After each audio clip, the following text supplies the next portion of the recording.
Okay, we're painting something today.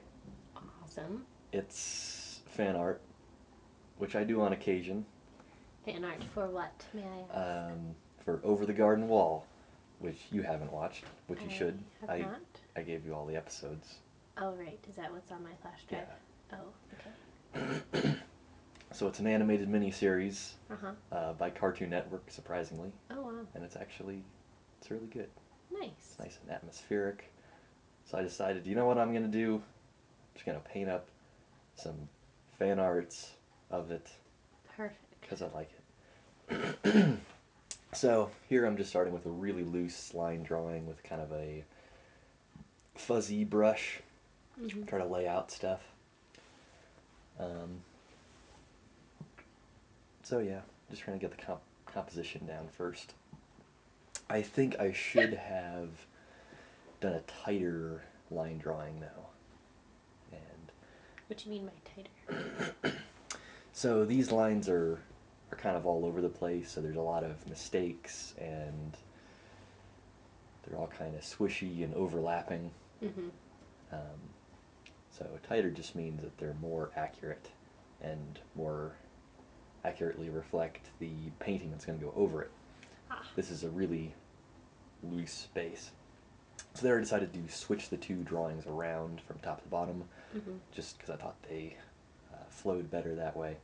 You'll notice it's the first one, what's now the first one, since I switched around, is them stumbling upon a giant teapot, and this one they're floating along in a giant teacup. So I guess the story might be that like they find giant things and then apparently ride in a teacup. That's about as Oh. far as I've thought. Cool, cool. So here I'm laying in some silhouettes and just painting it up. Yo. Nice. Did you have any inspirations for teacups? Um, I drink tea sometimes. Well, And there, yeah, there was a Google search there for teacups to kind of look at materials and stuff. oh, nice. Now this character looks really awful, and I'll change it near the end. And this is why I said I would prefer to do a tighter line drawing, Mm-hmm. because these shapes just aren't sexy. They're not good shapes. They're Oh, bad shapes. interesting. I need better shapes. I did not know Look at that. shapes could be Just look at that sexy. silhouette. It's all lumpy and gross. It's just not working. Is that a dog? The little guy? No, that is a kid with a teapot on his head named Gregory. Nice. The one with the cone Uh huh. is Wirt. Wort? Wirt? Oh, and what is Wort? A human? Yes, they're both humans, Oh. presumably. Unless, I mean, who knows? I see. Yep. So do you do a lot of fan art? No, I don't do a lot of fan art, but on occasion, something strikes my fancy or has a particularly cool art style or characters that I really like, then I draw me up some fan art. In this case, it was the atmosphere that I really liked, and so I was trying to capture that subtly creepy but somewhat fairy tale like atmosphere. Cool. So now I'm starting laying in colors at the top. Sort of just big blobs of colors that sort of start to conform to drawing. Is there That's a reason why you do them on top of one another? You mean in the same canvas? Uh huh. Just so I can keep working on both without switching canvases. Oh, It's okay. just a little easier. So see, you can see this train wreck of a character here coming along, and it just gets worse and worse. I eventually delete it and start over, but for a long time, I tried to make it work, even though I knew in my heart that it wouldn't. Sometimes something doesn't work. It's much faster just to get rid of it and start over. It does look like a kind of a wooden boy or person. Yeah, it's just weird. The colors aren't working. The shapes aren't working. the eyes. I didn't. Whoa. Yeah, I don't know what's happening with the eyes. I wasn't sure if I should make them more realistic or if I should make them more animation-y, and I just didn't know what I was doing. Hmm. There's the spoon. Oh, that's clever. Yeah, that's how they're paddling along there. The teacups are really wonky. And in the show, do they paddle along in teacups No. and These teapots? are... No. Oh. Just the characters are from the Yeah, family? the characters and the overall tone. Oh, Oops. I think you kicked something over there. I think so too. My bad. Oh, don't worry about it. So yeah, for those characters, I painted in their silhouettes first and then went in with the colors and details. Mm-hmm. Which, I don't know, it's one way to do it, I guess. What is the advantage of doing silhouette first? Well, theoretically, it lets you nail down your shapes first to make sure that they look really nice, and then after you've done that, then you can go back in and do all the less important stuff, like the colors and painting. Mm.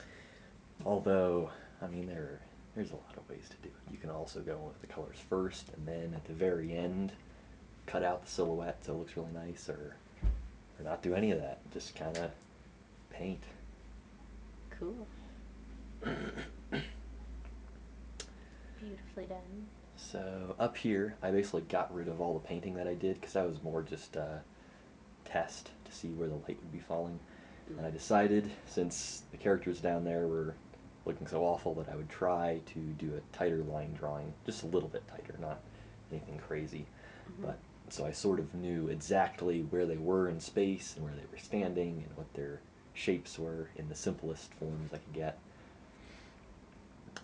So yeah, I guess what I've noticed is that like the first hurdle in representational art is learning to think in terms of 3D forms and like converting your 2D knowledge that you've known since you were a kid, Mm-hmm. you know, how to draw like smiley faces and stick figures, Yes. and translating that into being able to think in 3D.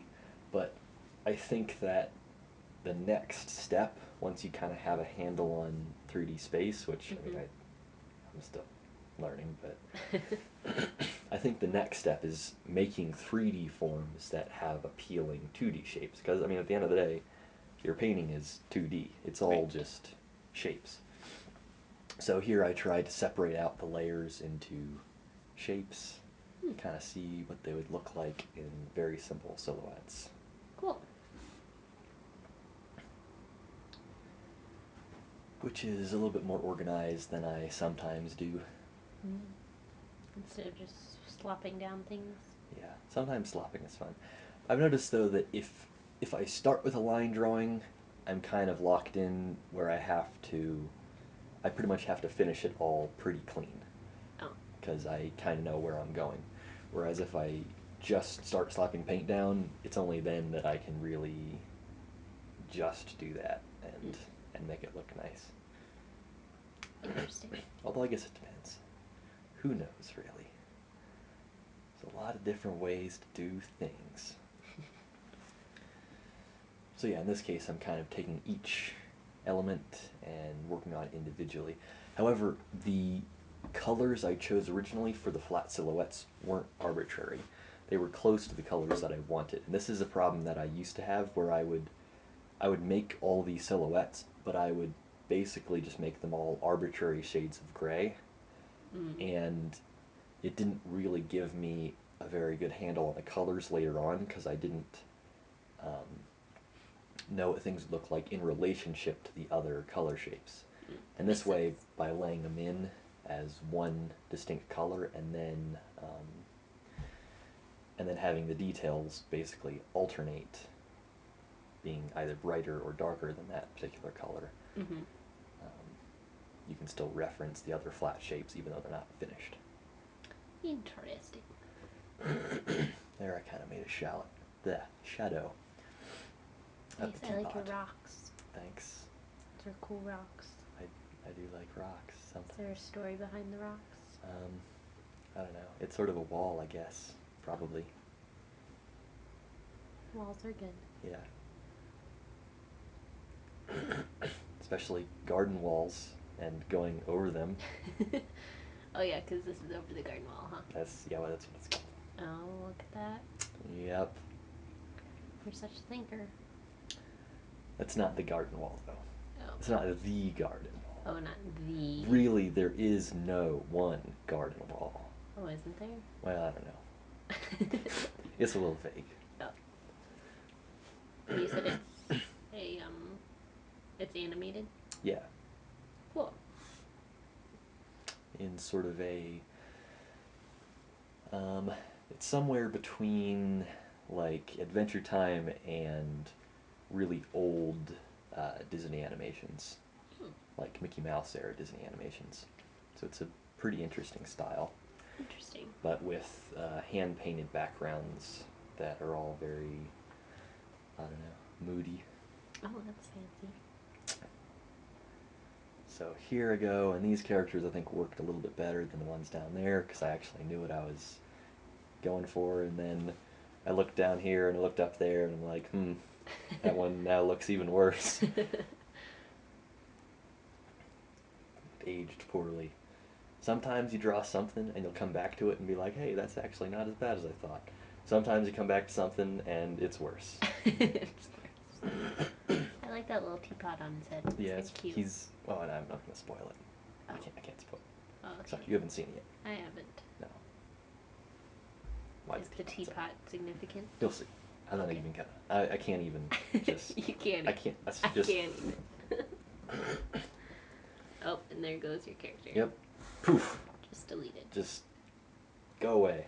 And now I'm trying to use lines to kind of see what the actual forms are and how I can make those forms simple.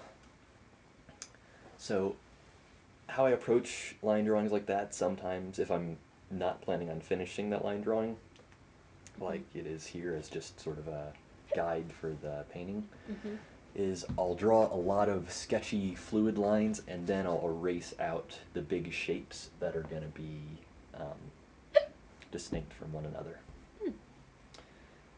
So here I go in with a nice silhouette and then start laying in really basic colors, just all in flats, which I think I'm going to start working more in this, going from flats to paintedness. What do you mean by flats? Just flat silhouettes as opposed to starting with really complicated brushwork or like trying to turn a form before you've even laid down a single color. Oh. I've noticed that it's sometimes you can be a little bit more elegant if you just lay in like his skin tone as one color and then take it from there. I see. Because sometimes you don't really need a whole lot of hue variation to turn a form.